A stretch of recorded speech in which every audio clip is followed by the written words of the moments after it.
Bab 3. Pekerjaan yang tersisa sudah tidak terlalu sulit. Wira hanya perlu membersihkan rumputnya, lalu menghaluskannya dalam lesung batu. Setelah bekerja hingga seluruh badannya sakit, Wira baru mengumpulkan seember rumput yang sudah dihaluskan. Dia pun menjinjing ember itu sampai ke sungai Jinggu sambil sesekali beristirahat selama perjalanan. Wira memilih tempat yang ada banyak ikan, lalu menabur tepung kedelai ke dalam sungai. Setelah ada umpan, ikannya menjadi semakin banyak. Wira pun menuangkan serpihan rumput ke dalam sungai dengan hati-hati. Seiring dengan serpihan rumput yang menyebar, satu demi satu ikan pun mulai mengapung. Tidak lama kemudian, Wira sudah berhasil menangkap 8 ekor ikan besar dan 15 ekor ikan kecil.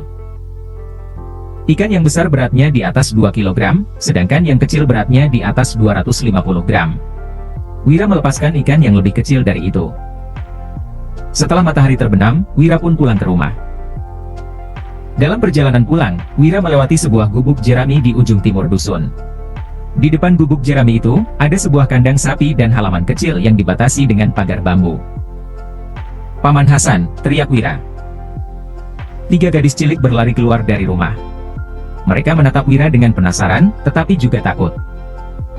"Wira, ya. Pamanmu baru keluar. Ada apa?" Seorang wanita parubaya berjalan keluar dari rumah. Dia menatap Wira dengan waspada. "Bibi Hani, siang tadi Paman Hasan sudah membantuku. Jadi, aku bawain beberapa ekor ikan untuk kalian." Wira menaruh 2 ekor ikan besar dan 6 ekor ikan kecil di depan rumah mereka. Setelah itu, Wira pun pergi. "Ah, ini sudah terlalu banyak. Wira, kamu bawa pulang saja." Bibi Hani yang awalnya terlihat waspada pun tercengang. Pada zaman ini, semua orang hidup miskin. Kerabat yang membantu biasanya juga hanya memberi sedikit bahan pangan sebagai balasan, mana ada orang yang langsung memberikan begitu banyak ikan. Bahkan kepala dusun yang paling kaya pun tidak rela membeli begitu banyak ikan pada saat tahun baru. Jika ikan yang diberi Wira dijual, mereka sudah bisa menghasilkan beberapa ratus gabak. Bagi Hani, hadiah ini terlalu berharga. Hani tidak mengerti kenapa si pemboros itu memberikan begitu banyak ikan untuk mereka. "Aku masih ada kok." Wira sama sekali tidak menoleh dan langsung pergi. "Ikan! Ikan!" 3 gadis cilik itu langsung mengelilingi 8 ekor ikan dengan bersemangat. Hani sangat kebingungan. Dia ingin memasak ikan itu untuk anaknya, tetapi juga merasa sayang dan takut. Tidak lama kemudian, Hasan dan kedua putranya kembali. Hani pun berkata dengan cemas, "Hasan, Wira bilang kamu sudah bantu dia. Jadi, tadi dia bawakan begitu banyak ikan untuk kita. Sebenarnya kamu bantu dia ngapain? Kenapa dia kasih kita begitu banyak ikan?" "Aku cuman bantu dia gali rumput sebentar." "Dari mana dia dapat begitu banyak ikan?" Hasan menatap 8 ekor ikan itu dengan heran, lalu bertanya, "Kamu nggak salah lihat. Memang Wira yang kasih?" Untuk mendapatkan ikan sebanyak ini, para nelayan juga harus melaut selama beberapa hari. "Kenapa Wira yang begitu lemah bisa menangkap begitu banyak ikan?" "Aku toh nggak buta, masa bisa salah mengenali Wira?" ujar Hani sambil memelototi Hasan. Namun, Hani sudah tenang karena Hasan memang sudah menolong Wira. Dia pun menyimpan ikan itu dan berencana memasak seekor untuk dinikmati mereka sekeluarga. Ikan yang tersisa akan dia jual untuk membeli kain. Sudah mau tahun baru, Hani mau membuat pakaian untuk anak-anaknya. "Nggak bisa, kita nggak boleh terima. Aku nggak tahu dari mana dia dapatkan ikan ini, tapi dia berutang begitu banyak pada Pak Budi. Dia bisa menjual ikan-ikan ini untuk bayar utang." Hasan memasukkan ikan-ikan itu ke ember kayu, lalu hendak membawanya pergi. "Hasan!"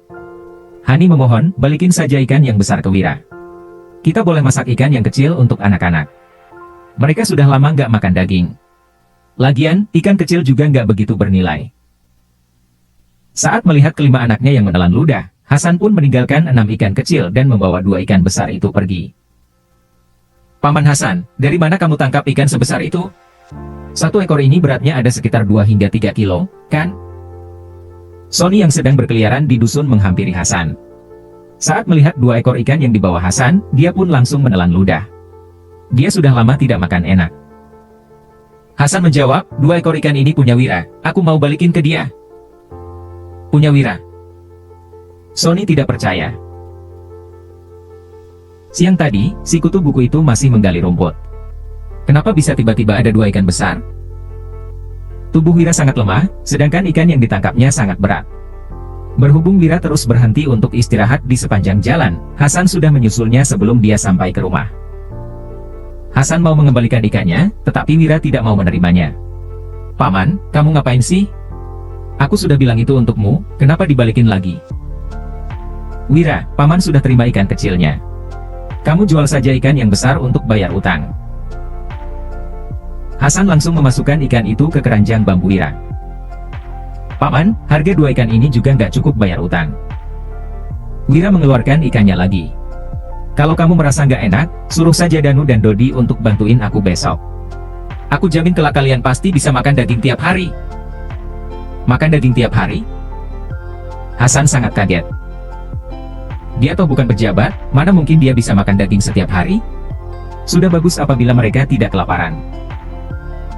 Namun, setelah melihat begitu banyak ikan yang Wira tangkap hari ini, Hasan pun sedikit menantikannya.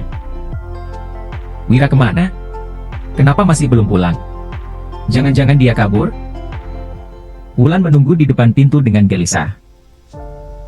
Tepat pada saat hatinya kacau, dia melihat seseorang berjalan perlahan ke depan pintu. Wulan langsung berlari menghampirinya. Saat melihat keranjang bambu yang dipenuhi ikan, Wulan langsung terkejut. Dia mengulurkan tangannya dengan maksud untuk membantu Wira. "Suamiku, kok kamu bisa punya begitu banyak ikan?" Wira mencegah Wulan yang ingin membantunya mengangkat keranjang bambu itu, lalu berkata, "Ini terlalu berat, aku saja yang angkat." Wulan sangat kebingungan. Siapa yang memberi suaminya begitu banyak ikan? Wira berkata lagi, "Malam ini, kumasakan ikan buatmu ya." Wulan memaksakan seulas senyum. "Suamiku, kamu saja yang makan. Aku minum supnya saja. Besok, kita bisa bawa sisanya ke ibu kota provinsi untuk dijual." Wira memilih 2 ekor ikan yang beratnya sekilo, lalu berkata, "Aku sudah punya cara untuk bayar utang. Nanti malam, kamu harus banyak makan. Kamu sudah terlalu kurus." Wulan menjadi sangat gelisah. Suaminya bermulut manis lagi. "Jadi, ikan-ikan ini pasti didapat dengan cara ilegal?" Wira membunuh dan membersihkan ikan yang akan dimasaknya. Wulan mau membantunya, tetapi Wira menyuruhnya untuk istirahat. Tidak lama kemudian, Wira membawa 2 ekor ikan yang sudah dia bersihkan ke dapur. Namanya saja dapur, sebenarnya tempat ini hanyalah sebuah gubuk jerami yang diisi dengan kayu bakar, panci dan tungku api. Di dalam sebuah lemari kayu, terdapat 2 stoples yang berisi minyak dan garam kasar. Selain itu, juga ada 5 buah mangkuk dan 4 buah piring. Di sampingnya, ada sebuah gentong besar berisi air. Di atas gentong, terletak sebuah gayung dan talenan. Kesederhanaan tempat ini benar-benar mengejutkan Wira. "Suamiku, kamu itu seorang pelajar. Aku saja yang masak." Wulan datang dengan membawa lampu minyak. Dapur yang tadinya gelap pun menjadi sedikit lebih terang. "Gak masalah, aku cuma mau cepat-cepat makan. Ayo nyalakan apinya." Wulan pun memanaskan pancinya. Kemudian, Wira menuangkan 2 sendok besar minyak ke dalam panci. "Suamiku, minyaknya terlalu banyak. Kalau begitu, minyak kita bakal cepat habis." Wulan sangat menyayangkan minyak yang digunakan Wira. 2 sendok besar minyak sudah cukup digunakan untuk setengah bulan. Kalau mau goreng ikan, minyaknya harus banyak. Gimana kalau gosong? Wira memasukkan kedua ekor ikan itu ke dalam panci. Suara gemericik begitu ikan masuk ke minyak panas pun terdengar. Aroma menggoreng ikan langsung menyerba ke udara. Gluk! Wulan langsung menelan ludahnya. Aroma ikan goreng yang harum juga menyerba keluar dari dapur. "Ikan! Keluarga Wira makan ikan. Makanan mereka bahkan lebih enak dari makanan kita waktu tahun baru. Harum banget. Mereka pasti pakai banyak minyak. Dia sudah berutang begitu banyak, kenapa masih berani makan ikan? Mana pakai begitu banyak minyak lagi? Dia memang boros banget." Saat mencium aroma ikan goreng yang harum, para penduduk yang melewati rumah Wira pun terlena. Sony datang ke rumah Wira untuk mengecek apa yang dimakan Wira. Begitu mencium aroma yang harum, Sony pun kehilangan selera untuk memakan tiwul di piringnya. Setelah menggoreng selama 15 menit, Wira mengeluarkan garam untuk menaruh rasa. Garam yang mereka pakai adalah garam yang belum dimurnikan. Warnanya masih sedikit kekuningan dan bercampur dengan kotoran. Meskipun harganya tidak mahal, hanya sekitar 50 gabak untuk setengah kilogram, ada banyak penduduk yang tidak mampu membelinya. Setelah ikannya matang, Wira menaruhnya ke piring, lalu menaburkan sedikit serpihan sayuran liar. Kemudian, dia membawanya ke meja makan. Wira meletakkan sebuah piring berisi ikan di hadapan Wulan, lalu berkata, "Cepat makan. Nanti nggak enak kalau sudah dingin." Ruyuk. Wulan sebenarnya sudah lapar, tetapi dia tetap tidak menyentuh ikan itu. Dia malah bertanya dengan berlinang air mata, "Suamiku, jujurlah padaku. Dari mana kamu dapat ikannya?"